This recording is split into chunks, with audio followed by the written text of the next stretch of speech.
Hey guys, Tyler Nomberg here at PAX West 2018 with the Rectify Retro Gaming interview, and I'm joined by Andy Marsh, who is the lead game designer here at Mega Cat Studios.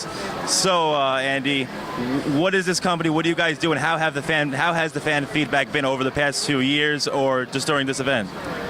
So we develop games from ranging all the way from the NES, Sega Genesis, SNES, all the way up to PC, Xbox One, PS4, Switch, and everything in between. The fan reactions have been pretty great, especially at this event. It's been a great time. You know, we've all been having a blast here and having a great time showing people some new retro games.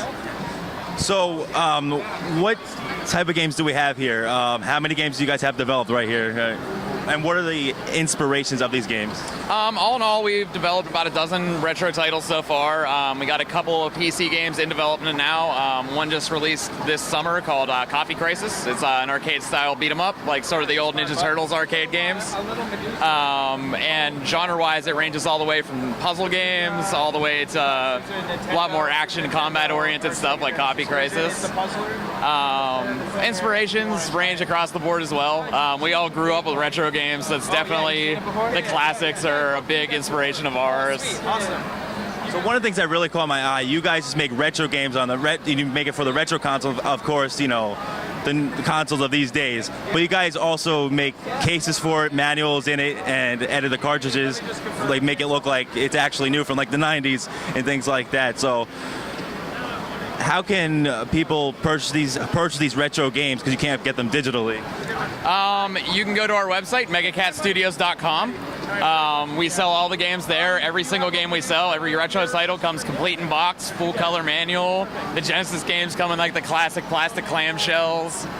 Real good, solid retro presentation on everything.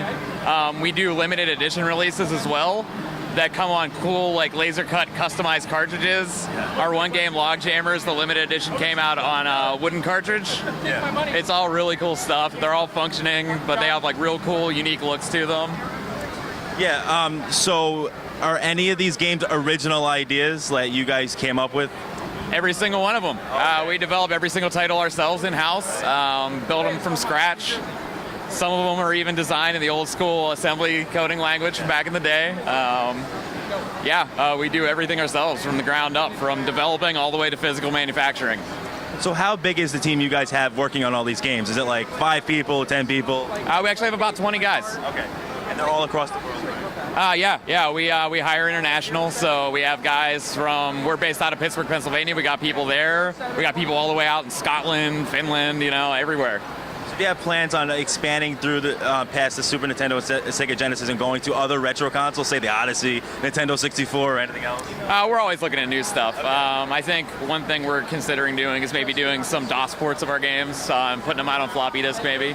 Okay. We're always looking at new stuff, though. See you at. All right, cool.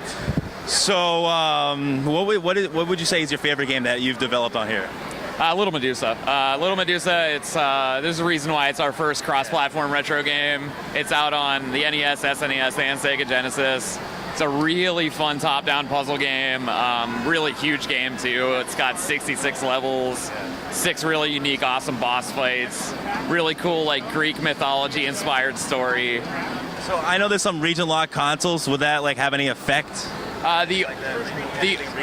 The only region locking that we have to be concerned about is for the SNES, because it's literally the physical shape of the cartridge. Yeah. But our Sega Genesis and NES games all work on, you know, consoles in Europe as well.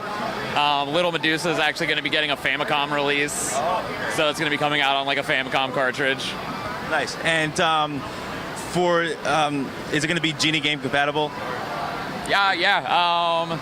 I haven't done it in a while, but I had been writing Game Genie codes for all our games. I got to get back on it. So now we're with Mitch Foster, the lead music composer at Mega Cat Studios. So one of the things that caught my eye is how you develop the music. What I was wondering is what are the obstacles? Because you had to match that 8-bit time period. Do you know how? Yeah, obviously the architecture of these old consoles leaves us with limitations and constraints. Musically, I use what's called a music tracker, but essentially I'm limited in the channels and how much polyphony I can pretty much put in the music. For Nintendo games, it all has to be 8-bit using what's called Family Tracker. Yeah, there's a lot of limitations to the music. I end up making a song super complex and then have to dumb it down to make sure it fits on real hardware. So how does the communication go down with the team when you have to create new music for a new game? Do you have to wait for that game to be more developed, or do they give you a setting or a genre to come up with that? It sort of depends. I definitely wait until the game is more developed. It's easier that way, especially making the sound effects as well. But we have some organized docs, and I can get the whole genre down. Sometimes I can get a soundtrack done before the game is. It just kind of depends. It's sporadic. How do the sound effects work in the game? How do you create them? Yeah, well, that depends on different consoles. It's for the older gen, like Nintendo, it's still using trackers and everything. Working up to Super Nintendo, that sound chip is purely sample-based, so I can pick whatever sounds I want, but they have to be down-sampled and super short. So, yeah. What's the most difficult console or difficult game you had to compose music for?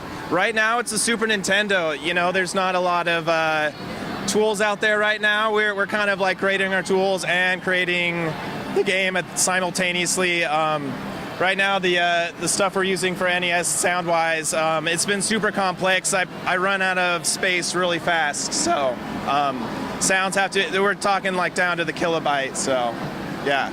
So out of all the games you've been a part of, what's your favorite?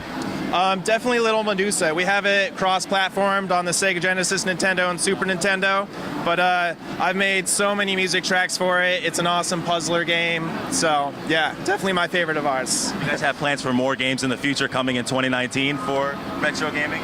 Yeah, we're definitely, we just started making Super Nintendo games, so definitely expect more of those. We're still going to be making Nintendo games, Sega Genesis games. We're starting VR games and PC games as well. Make sure to check out Little Medusa, and everything else they have. I checked out Little Medusa. I actually got to play it. It's actually like it reminds me of Dark Souls, kind of like, keep dying. I died millions of times. But anyways, make sure to check out MegaCat Studios. Make sure to check out our reviews, retro reviews, and our unboxing of it. And stay tuned for more retro content at Rectify Gaming.